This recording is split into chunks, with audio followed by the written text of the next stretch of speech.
ओम गणेश, जय श्री कृष्ण। सात वसोधरा, सप्त वसोधरा के नाम। अब आपको ये होगा कि ये क्या है, वसोधरा क्या है।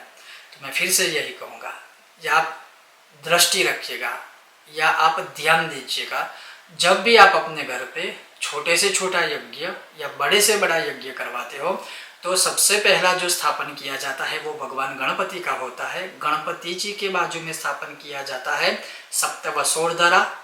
समन्वित कुल देवी का भी स्थापन हम कभी कभार करते हैं जैसे देश काल अनुसार, लेकिन सात वसोधरा देवी का भी स्थापन किया जाता है।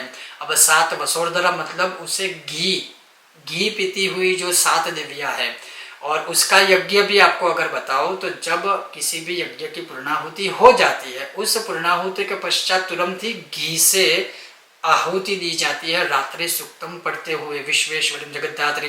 तो वो होता है वसोधरा जो हुई, वसोधरा का यज्ञ।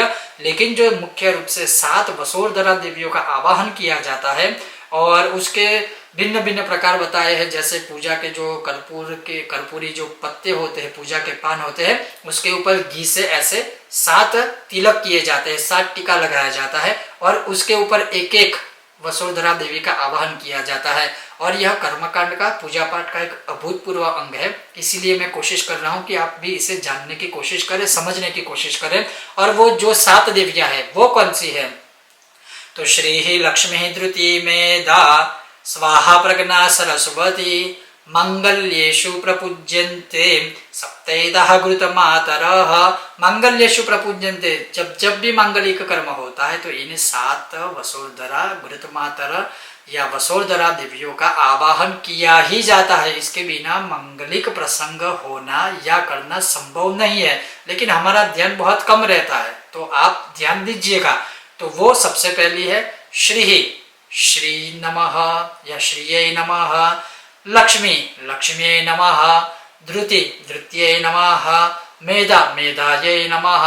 और मैं नमः बोल रहा हूँ, जब आपने गौर किया होगा तब जो पंडित जी होंगे, जो विद्वान जो पंडित जी आपने बुलाए होंगे, वो क्या कहेंगे, श्रीये नमः श्रियम आवाहयामि स्थापयामि, ओम मेधायै नमः मेधाम आवाहयामि स्थापयामि, लक्ष्म्यै नमः लक्ष्मीम आवाहयामि स्थापयामि, धृत्यै नमः धृतिम आवाहयामि स्थापयामि। इस प्रकार से सातों देवियों को, सप्त वसोधरा, सात वसोधरा देवियों का आवाहन किया जाता है, और तभी जाके मांगल्येषु प्रपूज्यन्ते, मांगलिक प्रसंग पूर्ण होता है।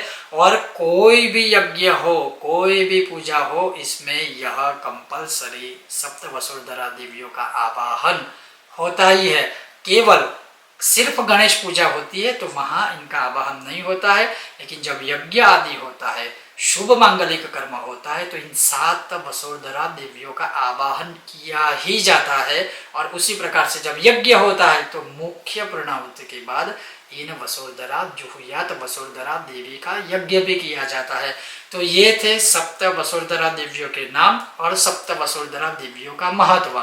आपको यह विषय कैसा लगा अवश्य बताइएगा। और ये सारी चीजें धीरे धीरे आप सीखते हो, आप गौर करते हो, कहीं पर भी जाते हो, ये सारी चीजें देखते हो, तो कमेंट बॉक्स में अवश्य मुझे बताइएगा। जानकर खुशी होगी कि धीरे धीरे आप भी यह सारी चीजें सीखते हो, समझते हो, और वहां पर ध्यान भी देते हो।